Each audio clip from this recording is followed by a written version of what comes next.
ವೀಕ್ಷಕರೇ, ಹೊಸ ಶಬ್ದಕ್ಕೆ ಸ್ವಾಗತ. ನಾನು ಸಮಜ್. ದೀದಿ ಎಡವಿದ್ದಲ್ಲಿ ಪಶ್ಚಿಮ ಬಂಗಾಳದಲ್ಲಿ ಬಿಜೆಪಿಗೆ ಸಿಕ್ಕ ಅಭೂತಪೂರ್ವ ಗೆಲುವಿನಲ್ಲಿ ಯಾವ ಪಾಠ ಇದೆ? ಮಮತಾ ಬ್ಯಾನರ್ಜಿ ಅವರ ಅತಿ ಆತ್ಮವಿಶ್ವಾಸ ಅವರಿಗೆ ಮುಳು ಆದುದು ಹೇಗೆ? SR ನಲ್ಲಿ 91 ಲಕ್ಷ ವೋಟುಗಳ ಕೋತ ಮಮತಾರ ಸೋಲಿಗೆ ಕಾರಣವಾಯ್ತಾ? ಎಲ್ಲವನ್ನು ವಿವರಿಸುತ್ತೇನೆ. ಅದಕ್ಕಿಂತ ಮೊದಲು ನಿಮ್ಮಲ್ಲೊಂದು ವಿನಂತಿ ಇದೆ. ಚಾನಲ್ ಅನ್ನು ಸಬ್ಸ್ಕ್ರೈಬ್ ಮಾಡಿ, ಶೇರ್ ಮಾಡಿ, ಇಷ್ಟವಾದರೆ ಲೈಕ್ ಕೊಡಿ. ಈಗ ನೋಡುವುದಾದರೆ, ಪಶ್ಚಿಮ ಬಂಗಾಳದ ಚುನಾವಣಾ ಸೋಲಿನಲ್ಲಿ ಕೇವಲ TMCಗೆ ಮಾತ್ರ ಪಾಠ ಇರುವುದಲ್ಲ, ಅದರ ಜೊತೆಗೆ ಪ್ರತಿಪಕ್ಷಗಳಿಗೂ ಅದು ಪಾಠವಾಗಿದೆ. ಮೋದಿಜಿಯವರ ವಿರುದ್ಧ ಹೋರಾಟ, ಬಿಜೆಪಿಯ ವಿರುದ್ಧ ಹೋರಾಟ ಅಂತನ್ನುವ ವಿಪಕ್ಷಗಳು ಯಾಕೆ ಒಂದುಗೂಡಿಲ್ಲ? ಹೌದು, ಈಗ ಸೋತ ನಂತರ ಮಮತಾ ಬ್ಯಾನರ್ಜಿ ನಾನೀಗ ಫ್ರೀ, ಪ್ರತಿಪಕ್ಷಗಳ ಇಂಡಿಯಾ ಬ್ಲಾಕ್ ಅನ್ನು My target is very clear. I will strengthen the India team just like a small person. ಗಟ್ಟಿಪಡಿಸುವ ಕೆಲಸಕ್ಕೆ ಇಳಿಯುತ್ತೇನೆ ಎಂದು ಹೇಳ್ತಿದ್ದಾರೆ.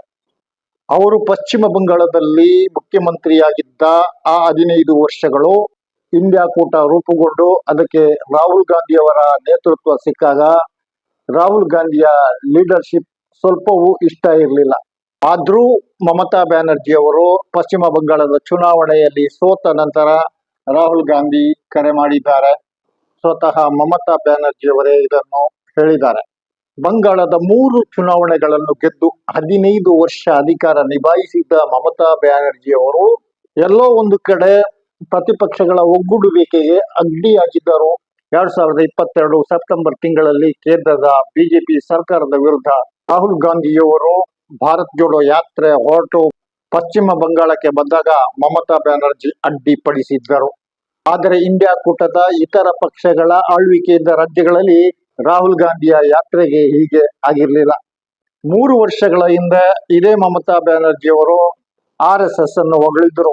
ಅದರಲ್ಲೂ ಒಳ್ಳೆಯವರಿದ್ದಾರೆ. ಪ್ರತಿಪಕ್ಷಗಳು ಆರೋಪಿಸುವಂತೆ RSS ಕೆಟ್ಟವರು ತುಂಬಿದ ಸಂಘಟನೆ ಅಲ್ಲ, ಒಳ್ಳೆಯವರಿದ್ದಾರೆ ಎಂದು ಹೇಳಿದ್ರು. ಹಾಗಿದ್ದರೆ ಈ ನಿಟ್ಟಿನಲ್ಲಿ ಯೋಚಿಸುವಾಗ ವಿಪಕ್ಷಗಳ ಒಗ್ಗೂಡುವಿಕೆಗೆ ಮಮತಾ ಬ್ಯಾನರ್ಜಿ ಅವರು ಅಡ್ಡ ಬರುವಂತಾಗಲು ಹಿನ್ನೆಲೆಯಲ್ಲಿ ಯಾರ್ಯಾರೋ ಕೆಲಸ ಮಾಡಿದ್ರು. ಈಗ ತನಕದ ಸೋಲಿನ ಕುರಿತು ಮಮತಾ ಬ್ಯಾನರ್ಜಿ ಅವರು ಒಂದು ಕಡೆ ಕುಳಿತು ಯಾರೆಲ್ಲ ತನ್ನ ಸೋಲಿಗೆ ಕಾರಣಕರ್ತರೆಂದು ಯೋಚಿಸಿದಾಗ ಅವರಿಗೂ ಅರ್ಥವಾಗುತ್ತಾ. ಬಂಗಾಳದಲ್ಲಿ ದೀದಿ ಸೋತ್ರಲ್ಲ, ಆನಂತರ ಅವ್ರ ಜೊತೆ ಯಾರು ಉಳಿಯಲಿದ್ದಾರೆ? ಯಾಕೆಂದರೆ ತೃಣಮೂಲ ಪಾರ್ಟಿಯ ಪದಾಧಿಕಾರಿಗಳಲ್ಲಿ ಹಲವರು ಈಗಾಗಲೇ ಪಾರ್ಟಿಗೆ ರಾಜೀನಾಮೆ ನೀಡಿದ್ದಾರೆ. ಅವಕಾಶ ಸಿಕ್ಕರೆ ಸಾಕು ಅವರು ಅಧಿಕಾರದಲ್ಲಿರುವ ಬಿಜೆಪಿಯ ಜೊತೆ ಹೋಗಿ ಸೇರ್ತಾರೆ. ಬಿಜೆಪಿಯ ಪಶ್ಚಿಮ ಬಂಗಾಳದ ಅಧ್ಯಕ್ಷ ಸಮೀಕ್ ಭಟ್ಟಾಚಾರ್ಯ ಅವರು ತಮ್ಮನ್ನು ತೃಣಮೂಲ ಕಾಂಗ್ರೆಸ್ನ ಹಲವಾರು ನಾಯಕರು ಸಂಪರ್ಕಿಸುತ್ತಿದ್ದಾರೆ ಎಂದು ಹೇಳುತ್ತಿದ್ದಾರೆ. बहुत सारे तृणमूल कांग्रेस का नेता आने के इंतजार पे है. कितना टेलीफोन और कितना बड़ा लंबा लाइन अब कल्पना की बाहर है. ಬಿಜೆಪಿ ವಿರುದ್ಧ, ಕೇಂದ್ರ ಸರ್ಕಾರದ ವಿರುದ್ಧ ಮಾತಾಡುವ ದೀದಿ ಮಾತ್ರವಲ್ಲ, ವಿಪಕ್ಷಗಳು ಕೂಡ ಯಾಕೆ ಒಟ್ಟಾಗುತ್ತಿಲ್ಲ? ಇದನ್ನು ಸರಿಯಾಗಿ ಮಂಥನ ನಡೆಸಿ ಸ್ಪಷ್ಟವಾದ ಹೆಜ್ಜೆ ಇಡಬೇಕಾದ ಪರಿಸ್ಥಿತಿ ಇಂದಿನದ್ದಾಗಿದೆ.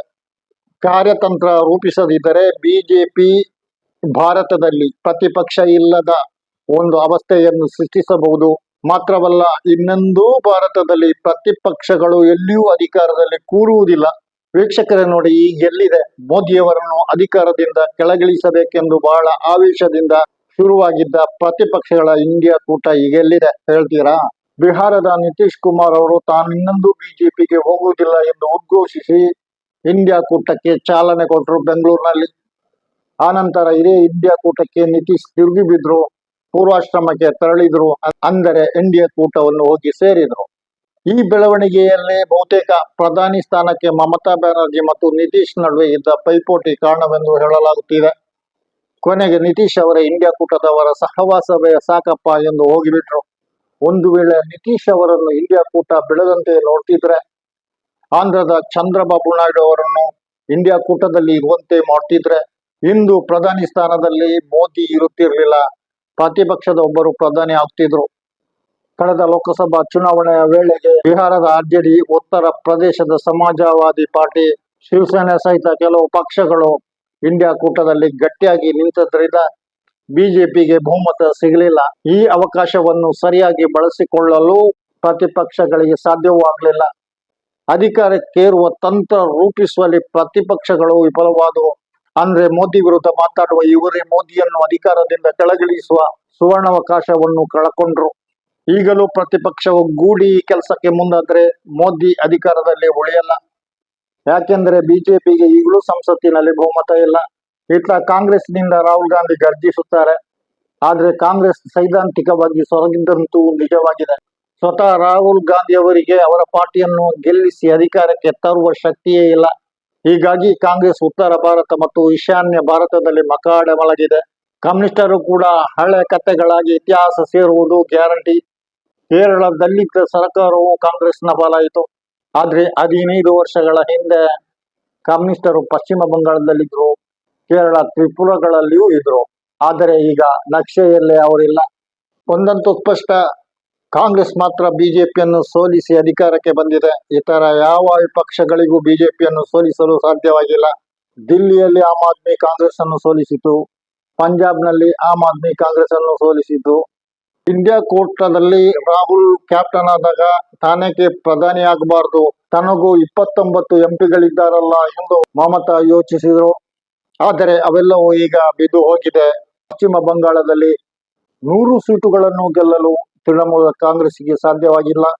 ಪಶ್ಚಿಮ ಬಂಗಾಳದಲ್ಲಿ ಅಧಿಕಾರಕ್ಕೆ ಬರಲು ಇನ್ನು ದೀದಿ ತನ್ನ ಹಿಂದಿನ ಹೋರಾಟದ ಹಾದಿಗೆ ತೆರಳಬೇಕು.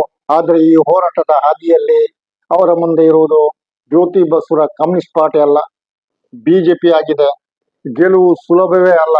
ಯಾಕೆಂದ್ರೆ ಅವರು ಸೆಣಸುವುದು ಕಮ್ಯುನಿಸ್ಟರೊಂದಿಗಲ್ಲ, ಮೋದಿ ಅಮಿತ್ ಶಾ ಬಿಜೆಪಿಯೊಂದಿಗಾಗಿದೆ.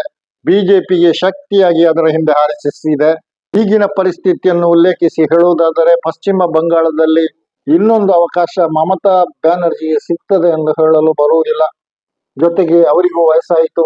ವೀಕ್ಷಕರೇ, ಈ ಹೊತ್ತಿನ ಚರ್ಚೆ ಇಷ್ಟೇ. ಸಬ್ಸ್ಕ್ರೈಬ್ ಆಗಿ, ಶೇರ್ ಮಾಡಿ, ಕಮೆಂಟ್ ಮಾಡಿ. ನಾನು ಅವ್ರ ಮಂಚಿ. ಜೈ ಹಿಂದ್.